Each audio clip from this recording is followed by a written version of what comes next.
Welcome to So You Want to Be a Real Estate Agent. Are you evaluating your career in real estate? Feel like you're ready for a fresh start? Or ready to take your career to the next level? This is your podcast. Welcome back to So You Want to Be a Real Estate Agent. I'm Meredith Fogel here again with Tina Nader. Tina, thanks for being with us again. I appreciate it. Okay, so when we last left off, it was that little cliffhanger, I think, right, of not knowing whether Tina was going to get a listing that she was going after.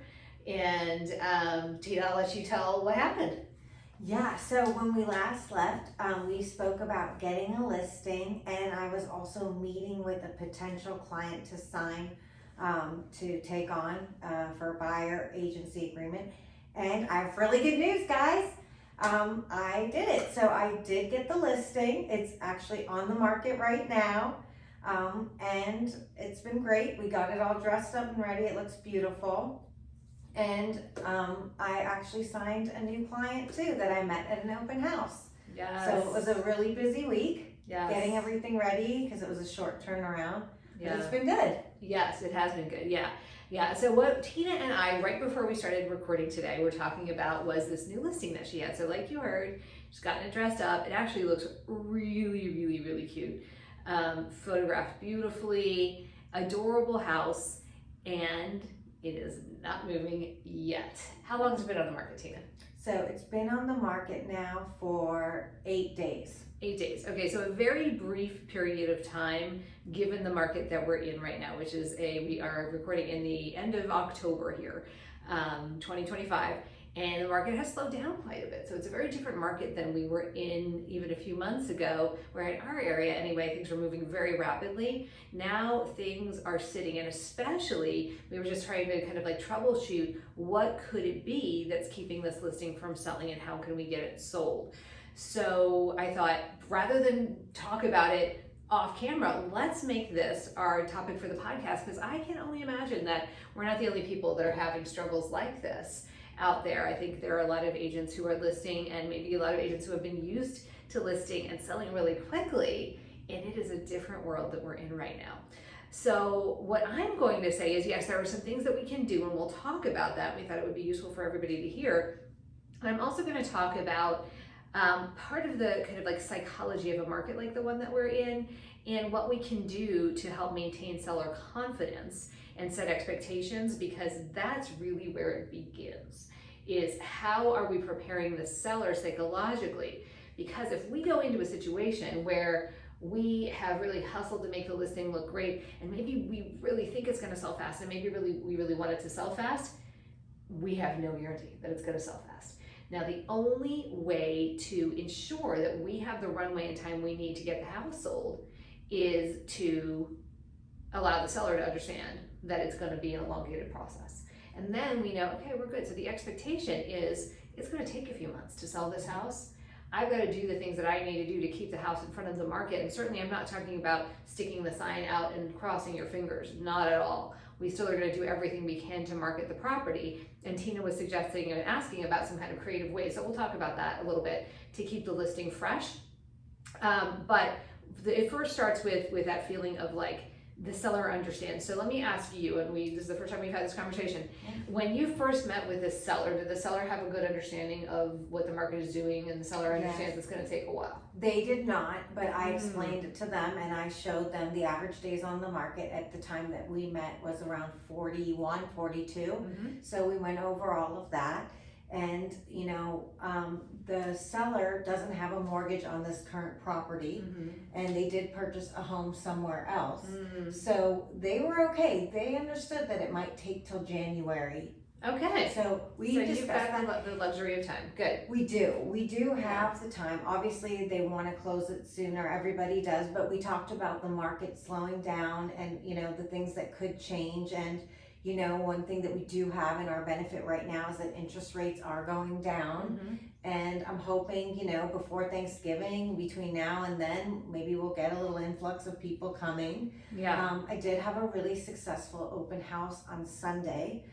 Saturday I had 0 people show. So, you know, that was a little bit scary for me because I had really prepped ahead of time and let a lot of people know that I was doing it that weekend. But I did have 5 different groups come in on Sunday, and I've been following up with them. So you never know what happens, but on my list of things to do today is actually once again to call the people that did come on Sunday to let them know that I am going to be having an open house again this Sunday if they wanted to come take a look or walk through again, and I could answer any other questions they have, or if they'd like to set up a private time, which I did already offer. But excellent, good, okay. So that's great because you're re-inviting them, and in this market, buyers do want to come a couple of times to look at a house. They typically are not making a decision that very first outing. It's rare in this day and age.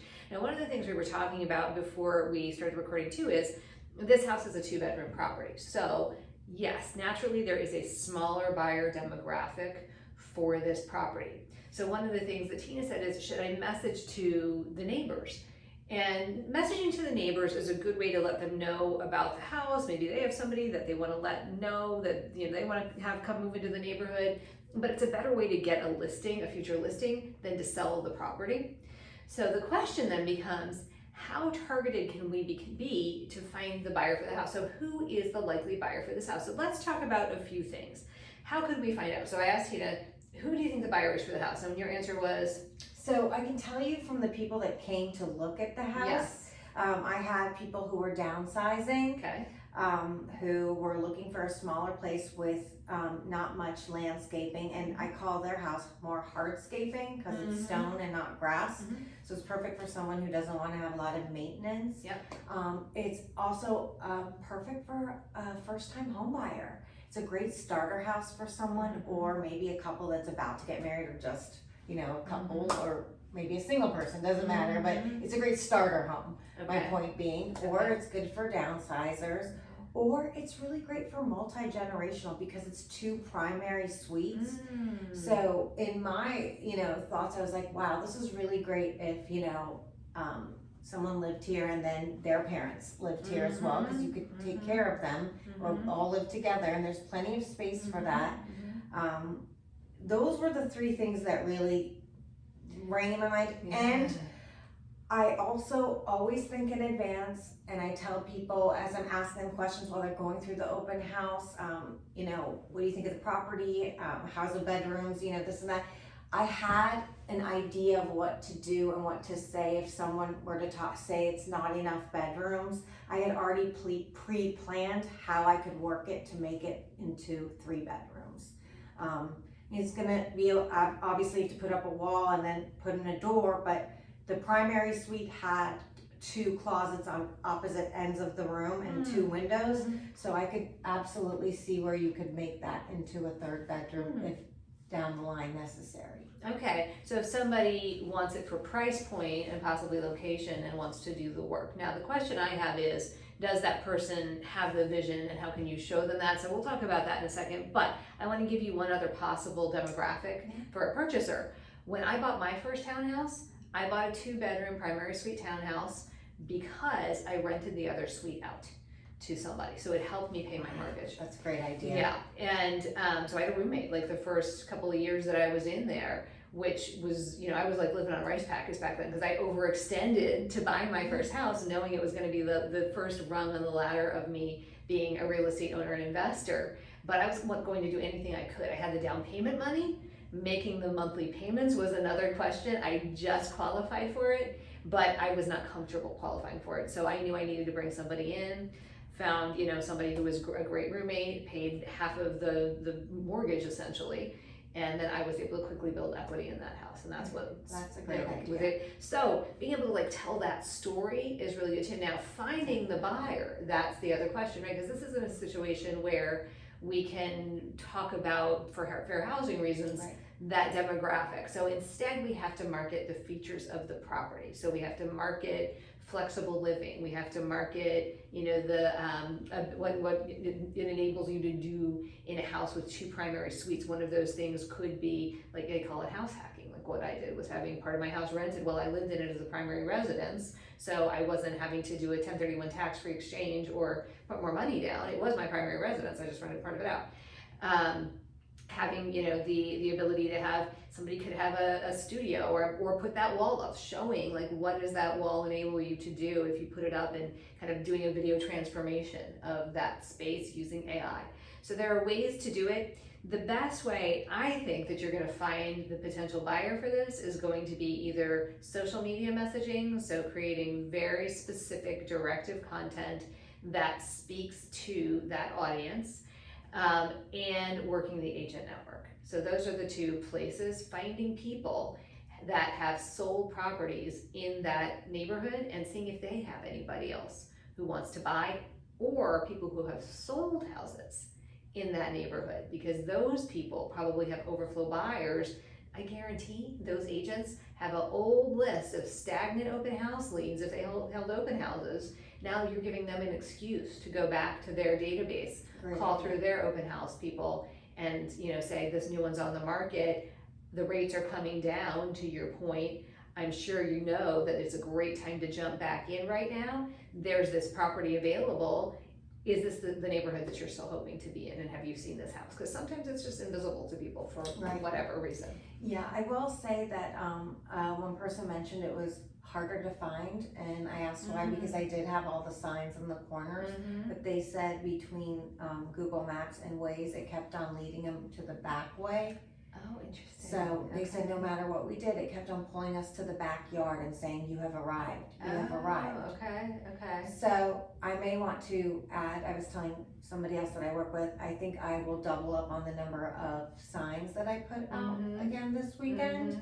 And so maybe go with 10 to 12, and then maybe have something in the backyard that has a note, you know, that says, hey, you are at the correct place, you're just in the backyard, please go around the front. Because that's the only one that told me, so if they're telling me that, how many people could I have lost potentially if they're saying they couldn't get there? That's true, yeah, and I mean, that could even be something that you do as a social media piece prior to your open house. So let me ask you this, what's your social media plan been for marketing this house so far? Yeah, we've done a lot of good stuff. Summer came in and she filmed it. Summer's our social media manager. And we did a blast and letting people know of the upcoming coming soon. First we got them excited, and then we did do the video just showcasing you know, everything that the property has to offer, and we sent that out. And then we'll be doing something again, but now that I'm hearing you, I'm going to be looking at it in a different light. I'm going to be focusing on the 2 primary suites, which I actually did a great description, I will say, but now that you're saying what you're telling me, I'm going to take it to another notch. My description is for 2 primary levels, and this house has an amazing backyard oasis. It's huge. I mean, the space outside to entertain is amazing, and there's everything. There's hot tub, there's an area to dine al fresco, but then there's also a fire pit, you know, and then there's like a lounge area. So there's just so much, but then the view, because it's cathedral ceilings from the living room, is to this outdoor oasis. That's pretty cool. So it is really cool. It's a very unique property.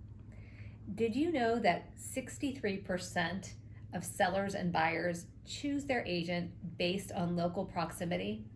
That's why farming, or geo-farming, is such a proven method for long-term success in real estate. If you've been considering becoming a farmer or a geo-farmer in your market, but not sure how to get started, check out Farming for Real Estate Agents. This blueprint will walk you through exactly how to choose a geo-farm area, how to figure out by running some calculations whether the farm area that you're selecting can support your goals, and will help you track your return on investment. You'll also hear from locally famous farmers who have already dominated their market shares, so you can R&D their secrets and dominate the area that you choose to geofarm. But I'm seeing, like, you know what, with the new social media content, you're so good. She's so good, right? Just have my brain going ding, ding, ding. Okay. So, and then what I'll do is I may have some models done of if you did need to convert this to a 3rd room, or would it be okay if I had rental rates available? You know, like you were saying, some people were looking to purchase this like you were for their home and then renting out the other suite, is that a lot? Only if you can find comparables that, and it's gonna be difficult to find, because like for me, I never publicly Yeah. put that anywhere. It was just, I like found a person and I was like, here's what I need for you to rent this space, and you get shared use of the kitchen, and you get this part of the backyard, and you can store stuff here. And I just came up with a number. That's actually great, because one of the families that came, FaceTimed their son, and they were looking to help their son with Oh my a gosh. first time home. That'd be brilliant. And Yeah. spoke to them for a long period of Yeah. time, and he, from what they're telling me, that he really liked it. I did follow up, but now I will go back with this other piece and then give this story and just let them know and re-invite them to come back and tell them, I have some other I love it. ideas. In a market like this one, creativity wins. And this is when you're able to do this, and then you go back and you tell the story about how you helped create a solution to a problem. So the problem you have right now is we're in a sluggish market, and you have a property that's going to appeal to a smaller demographic simply because it's only 2 bedrooms. So what's the creative, and 2 primary suites specifically. So what is the creative solution? So you're coming up with all these things now. Here's the other thing that I would try, and this is where when you have a combination of like innovation in terms of using social media, we're going to talk about AI in a second, using print marketing, and definitely go more organically into your agent network as well. Agents still will look at those flyers, but the flyer, it's all about the headline.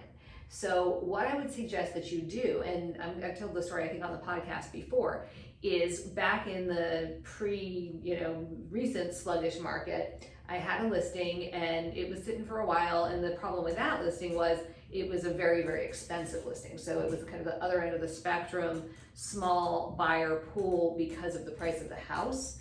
And I was kind of at my wit's end. I had done everything I possibly could do at that point with the tools available to us then, which social media didn't exist back then, but to get the listing sold.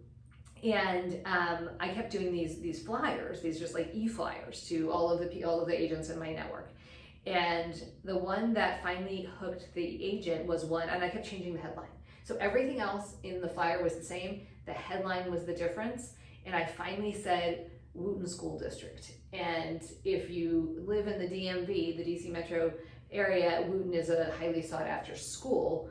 And these people, for some reason, the agents didn't know it was Wooten, because I think where it was geographically located was just on the fringe of the school district.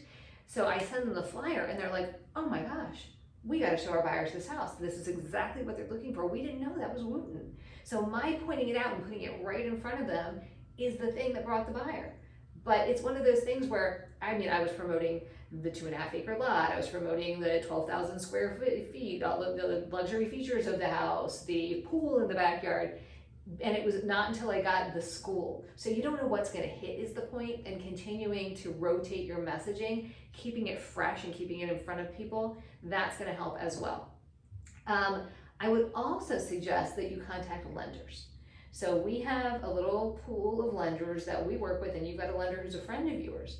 So contact the lenders also and say, hey, can you help me spread the word? Here's a really unique opportunity that exists in this property. It's 2 bedrooms. One of those bedrooms, if it's somebody who's trying to get started out, could possibly be rented to give somebody who qualifies a little bit more ease in that monthly payment, help them build up some equity in the property. Any agent that you know of, or any buyer who's in your database right now who's looking for something like that you think you could help me put this in front of, fabulous. And then let the lender show them what the monthly payment would be at the rates as they've come down, what the down payment amount would be. That's a great idea. Like all of these things. So, and again, all this like creativity that you're doing.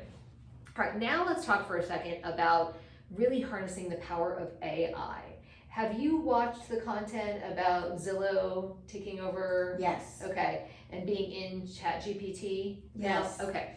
And it's so funny that you say that, because I was with somebody yesterday and they said, I hate to tell you this, but some of the stuff that I'm getting from Bright MLS, it just doesn't compare to Zillow. Really? They were saying that the way that things were being easily modified and they could easily do things themselves has been a game changer for them to be able to do some research. Yeah. And I did point out, well, let me give you a tutorial on, the Bright MLS system as well, because we can easily modify it. It's just I'm the captain of that one, whereas you're the captain of this, But she makes a good point. The consumer's Yes. going to use what they feel is most, is easiest for them, is most able to get them the result that they want, and is like that 100%. trusted name.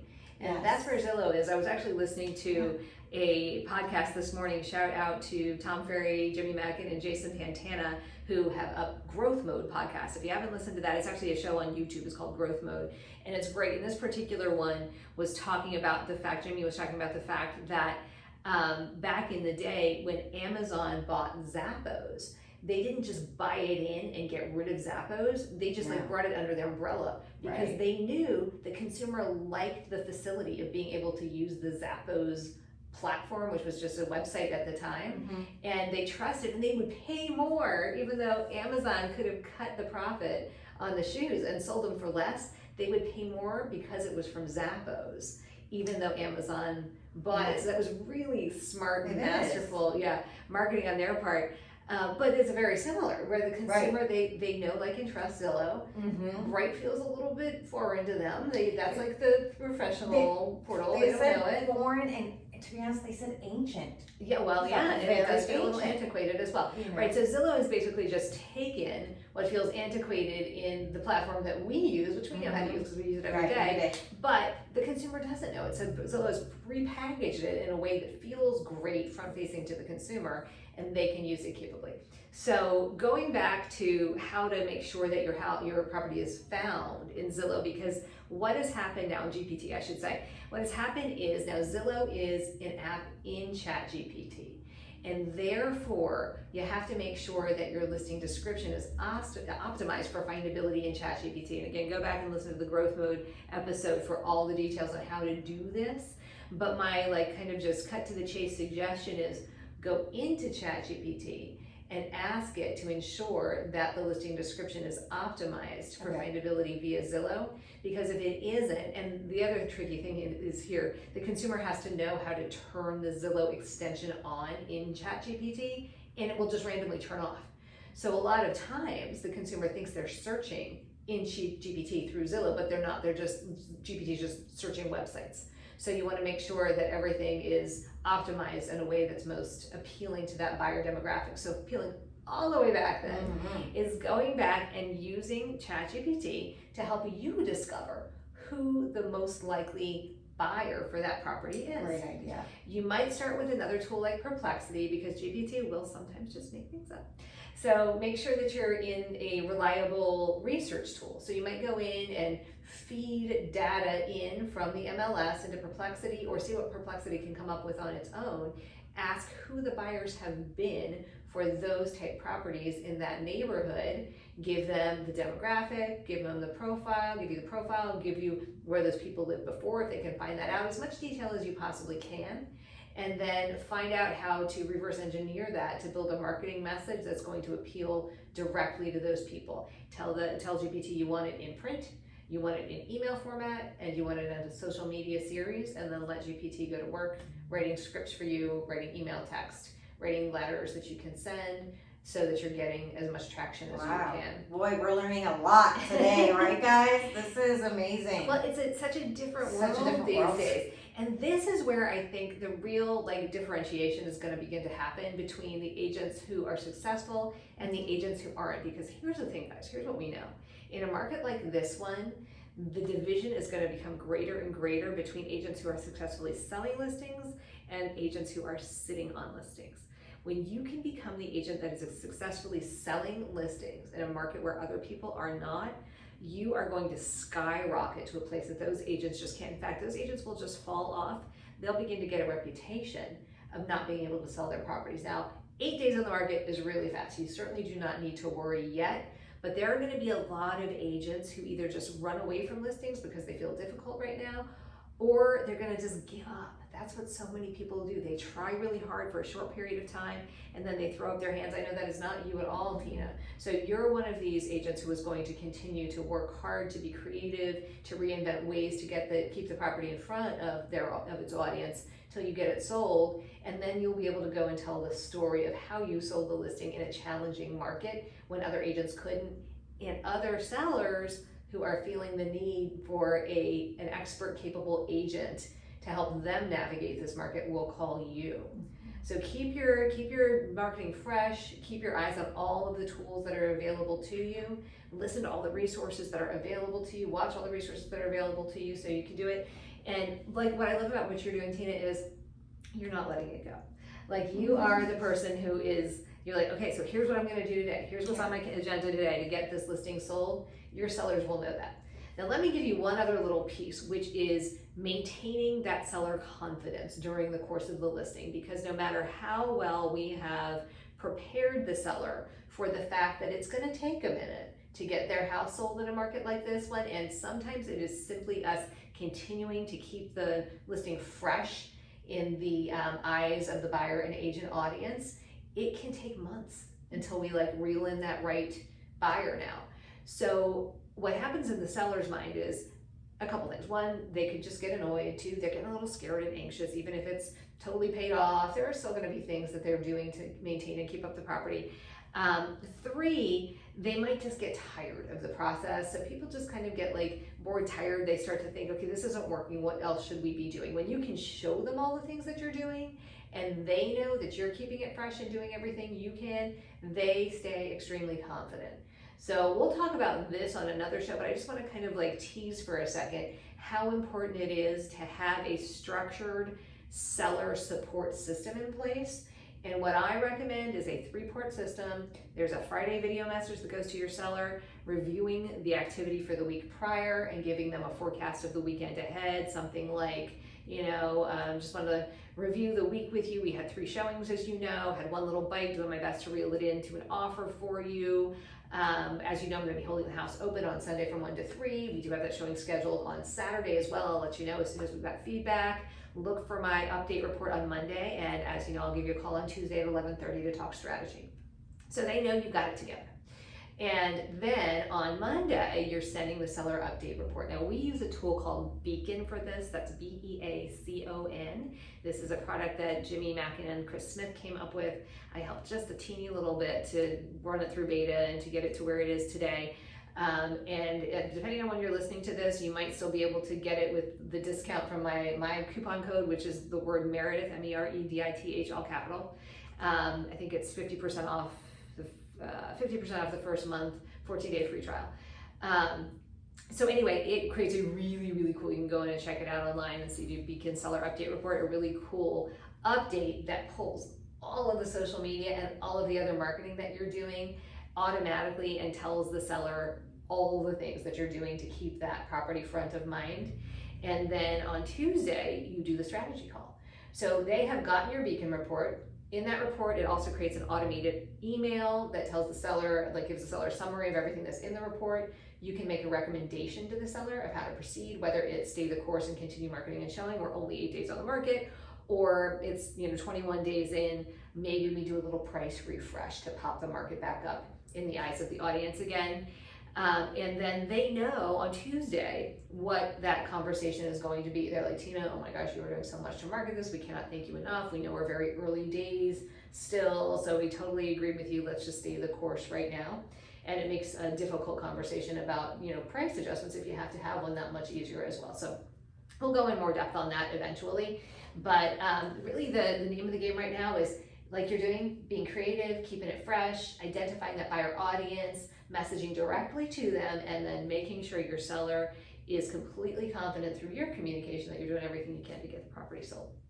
I feel like I just talked for a long time. So hopefully that was helpful. It was so helpful. I know it was for me, and I'm sure it is for you guys too. Good. All right, so stay tuned. Next time we have Tina on the show, we'll give you an update as to what has happened with this property. As always, thank you for listening. If you have questions, you can reach out to either of us. If you want to show Tina's listing, Tina, give it a shout out. What's the property All address? right, it's 30 Spring Street, 30 Spring Gaithersburg, Street. Maryland, 20877. It's so cute. Go check it out online. And if you're listening way into the future, you can go on and see what we sold it for. Yeah. All right. And if you would leave us a review or a rating on the platform on which you are listening or watching, we would be so very grateful. If you're watching us on YouTube, hit that subscribe button and become part of our audience and updated as new episodes drop if you found this helpful to you. Thank you so much again. This has been So You Want to Be a Real Estate Agent. We'll see you next time. Bye.